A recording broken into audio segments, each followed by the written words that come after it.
And what we also do is that we provide the access to the Valley ecosystem. So you are an impact advisor. How can failure rates go down? You may have heard of some of the companies like Grey Orange Robotics. Product management strategy. Basically, how do you differentiate the core? One is be conscious who's your customer. The product would be the same. Mahesh is like a seasoned executive. He was the managing partner for, he had a long stint in the US, and then in India, he was a managing partner for RGP Consulting, which is basically provides consulting to the top enterprises around operations and HR. And he's nowadays busy with investments and advising startups in the impact area space. So thank you, Mahesh, for coming down.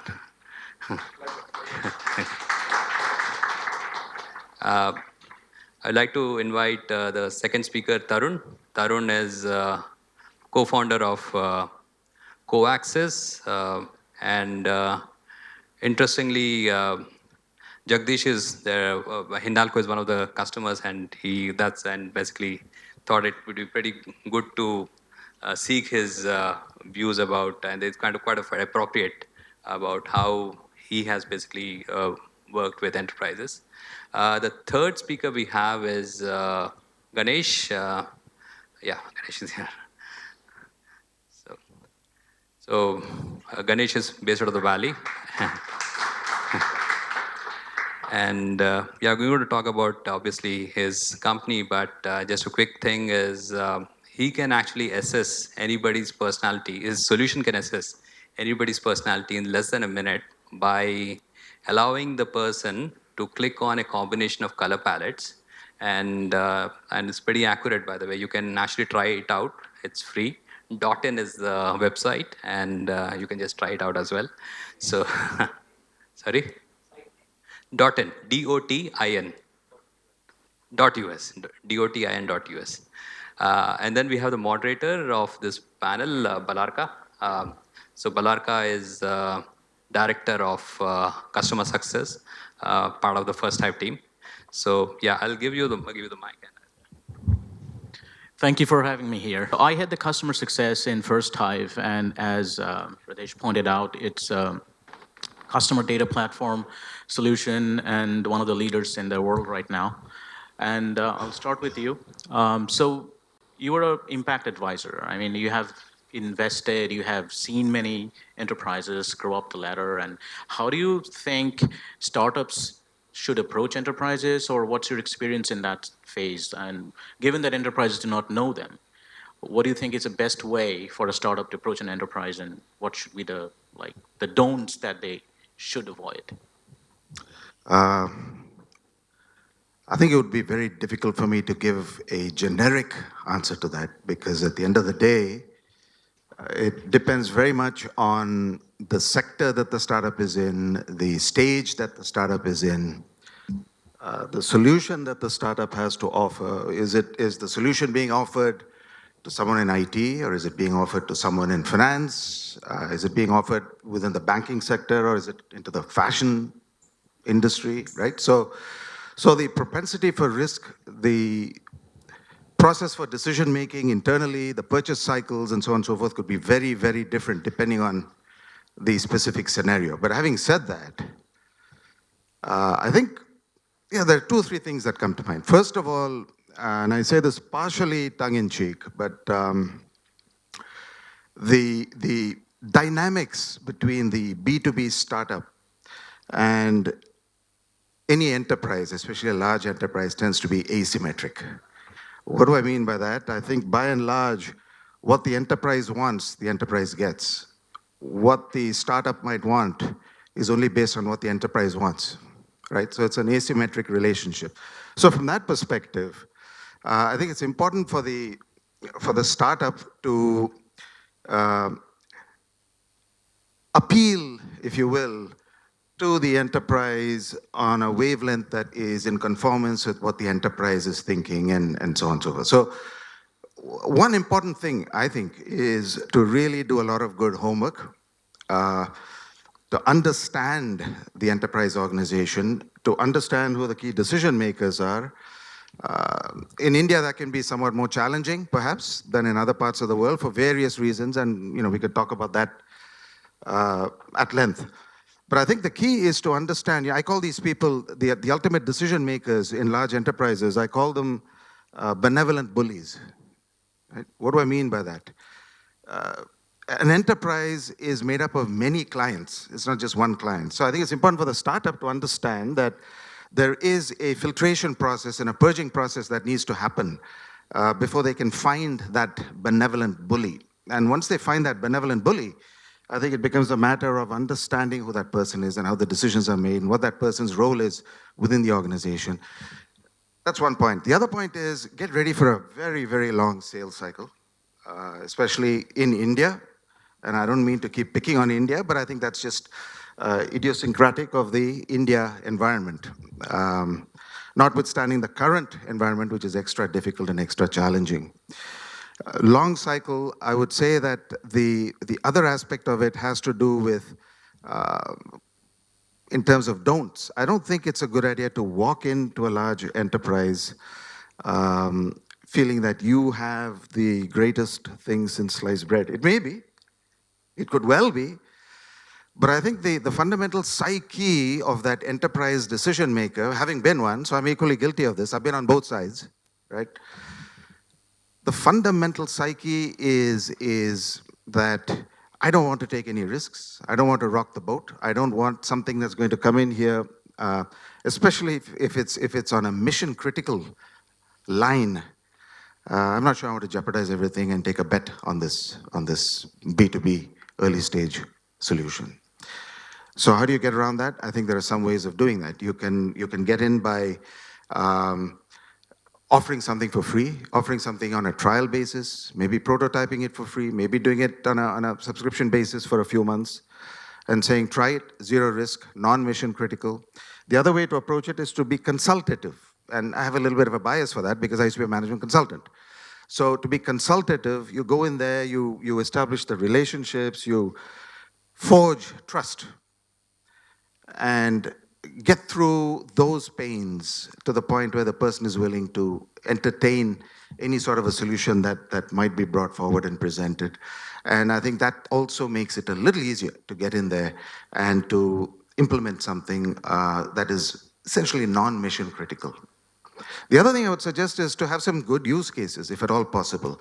And for that to happen, I think it's very difficult for a B2B startup to jump right into the enterprise level. So it's a good idea, I think, to start off with some small, medium businesses, small, medium organizations, develop some very strong use cases, strong testimonials, references, put those in front of the decision makers. And I think one of the things that Sanjay talked about in his intro, which I thought was very telling and very, very relevant, is the fact that in India we have some distance to go in terms of creating that trust and having that ecosystem where the enterprise is willing to work hand in hand with the startup in working towards a finished product, as opposed to having the startup come in with a finished product and then launch internally within the enterprise organization. So I think that'll take time, and I think we will eventually get there. But those are some of my quick thoughts. So back in 2017, 2018, when the startup ecosystem was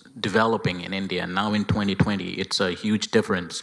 Do you think the psychology has changed over these last 3-4 years in approaching enterprise organizations with expanding their businesses from the startup angle?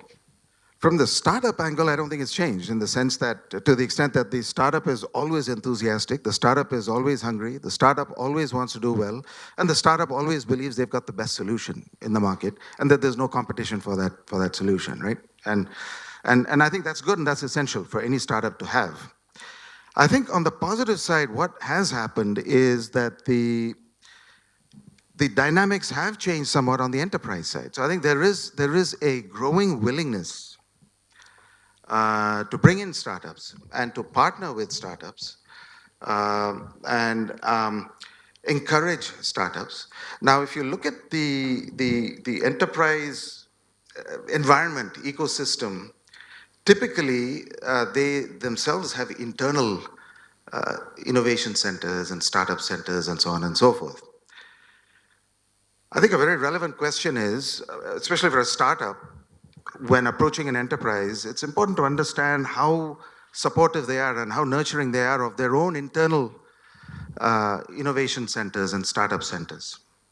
If the answer is yes, then I think the propensity for them to go outside and bring in others is probably high, or reasonably high.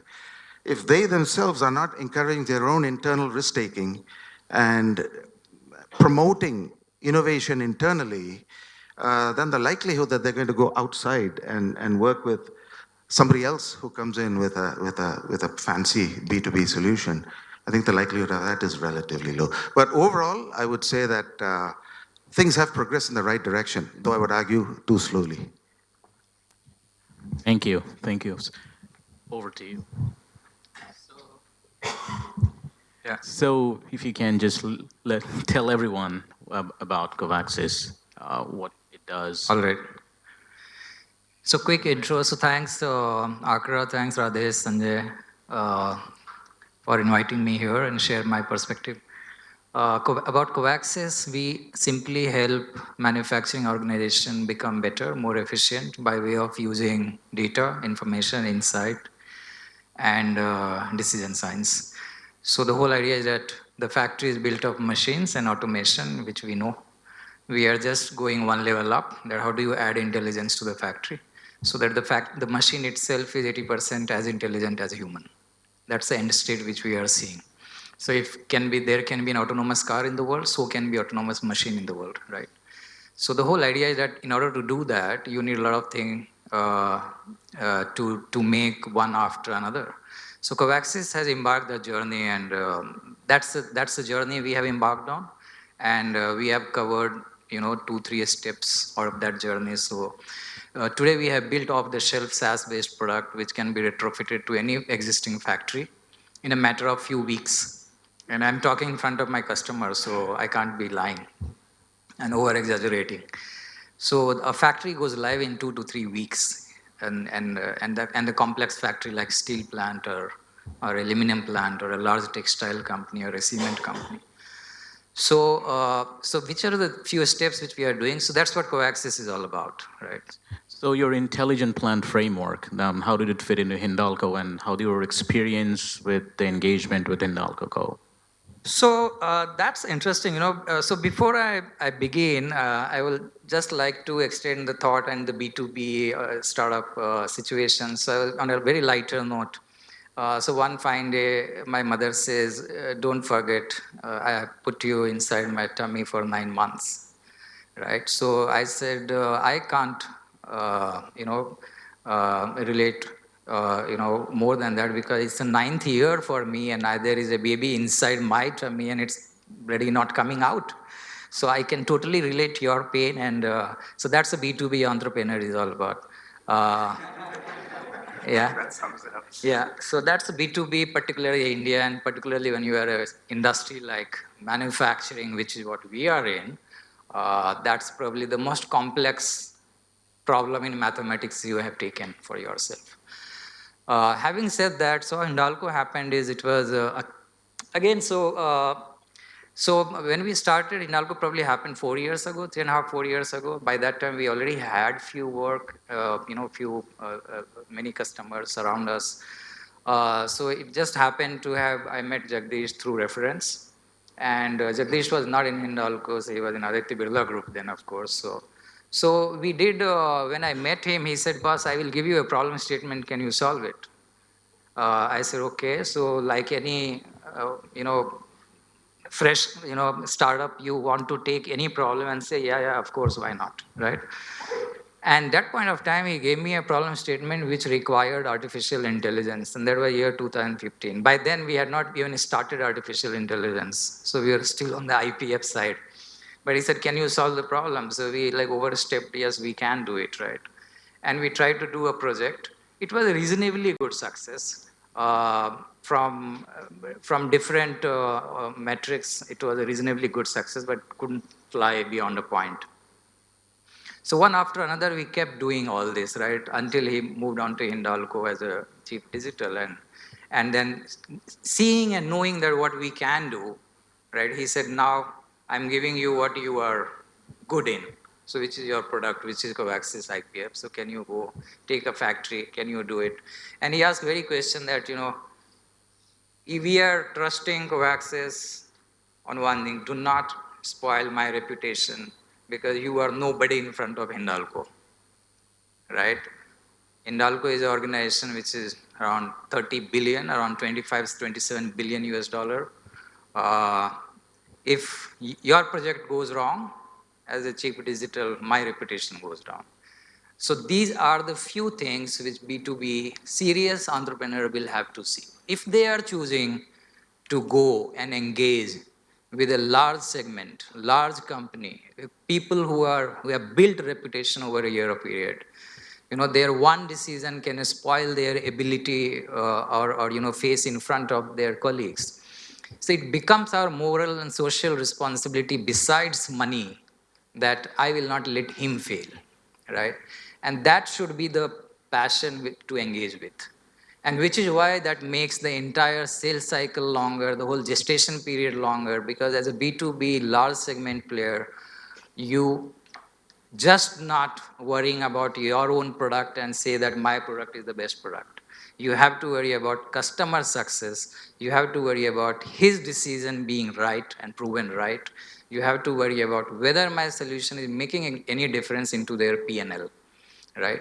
So that kind of engagement, particularly the product category and space which we are in, makes. So that's how our engagement with Hindalco started. It was a very tough and steep journey. We have been benchmarked with the world's best possible competition in this category, correct? And then we have been given due importance that yes, you stand at par, if not better. That's a huge compliment for us. And then we are growing within Hindalco, one after another factory. Right? Fantastic. Over to you.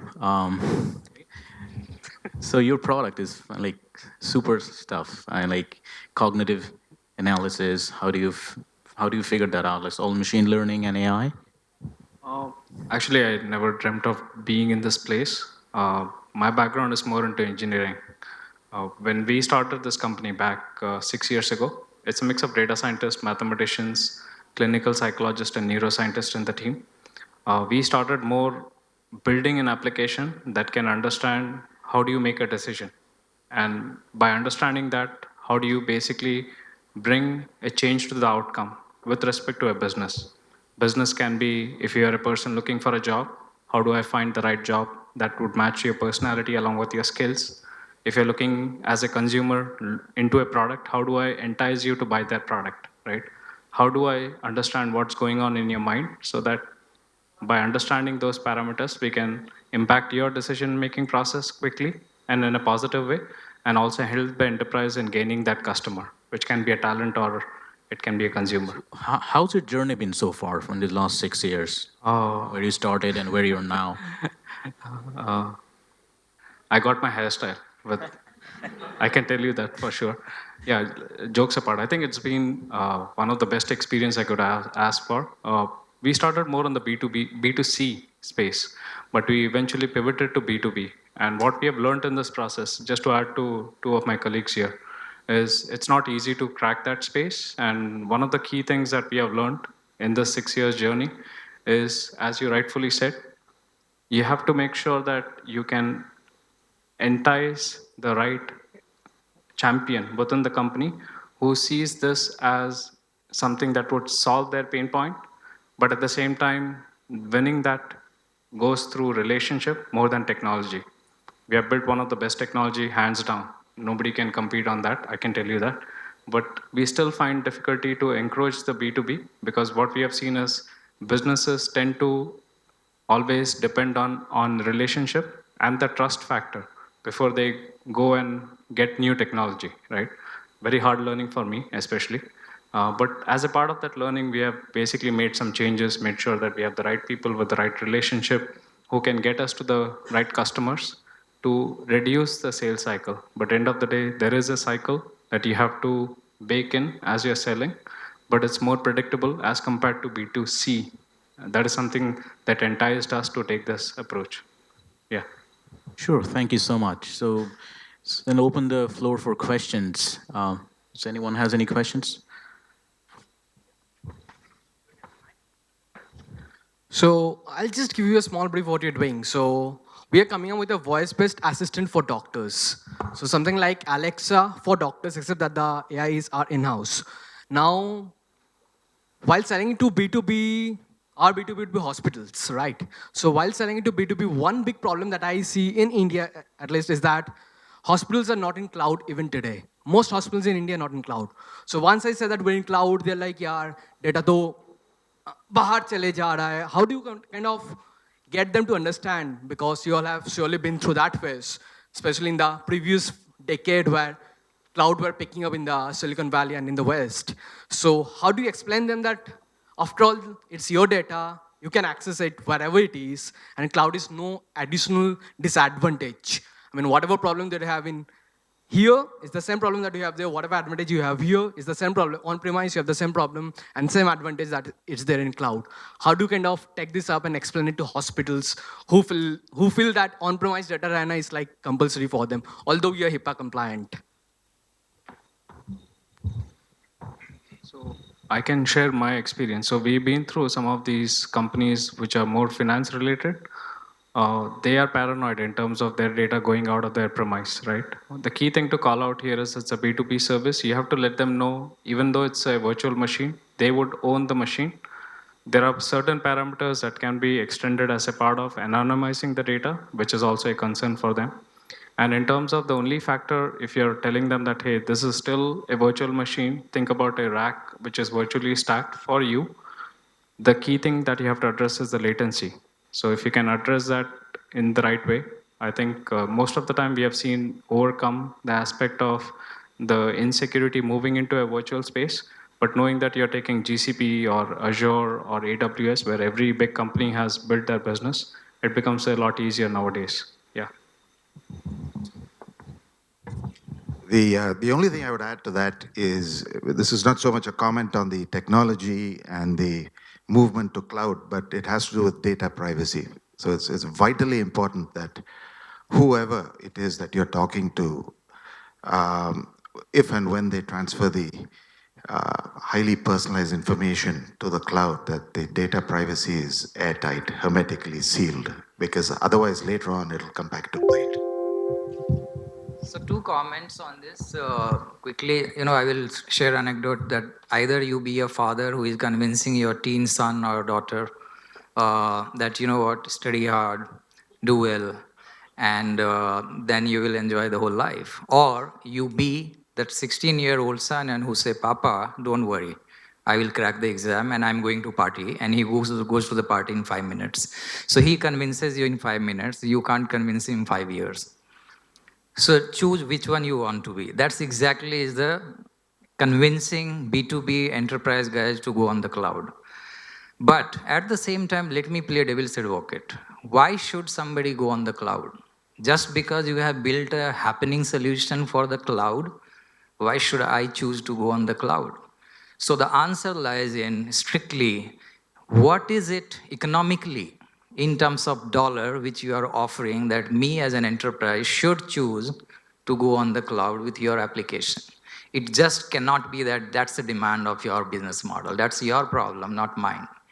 Now, if as an enterprise, if I see that if I go on the cloud and I'm spending $100 as an example, versus if I keep data on-prem and I'm spending $110 or $120, why the hell should I go out?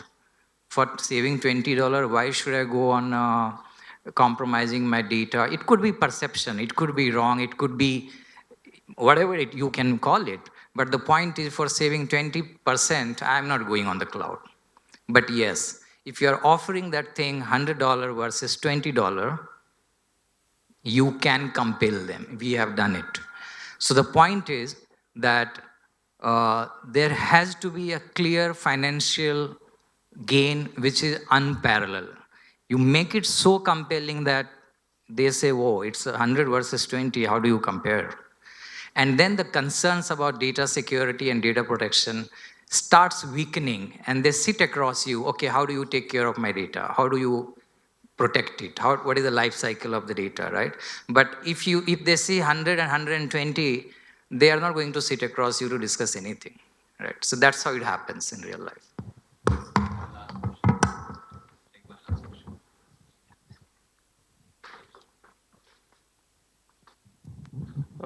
Tarun, right? Question is to you. You spoke about the factory automation and the SaaS system that you have built. How much customization do you have to do? Because we are talking about some very, very large clients here with many factories. And again, the vertical might change, right? From aluminum, you might move to steel tomorrow, automotive again. So do you have to customize a lot? And do you think that could be a hindrance because at some point a SaaS has to be standardized, right? So that's what it is. So in case of our case, your premise is right, and we have addressed it well. My solution today is 98% customization free. Whether I'm in my client portfolio, I have a textile company, I have steel company, I have automotive, I have chemical company, I have pharma company, I have packaging company, FMCG company. I have 13 different industry in our portfolio.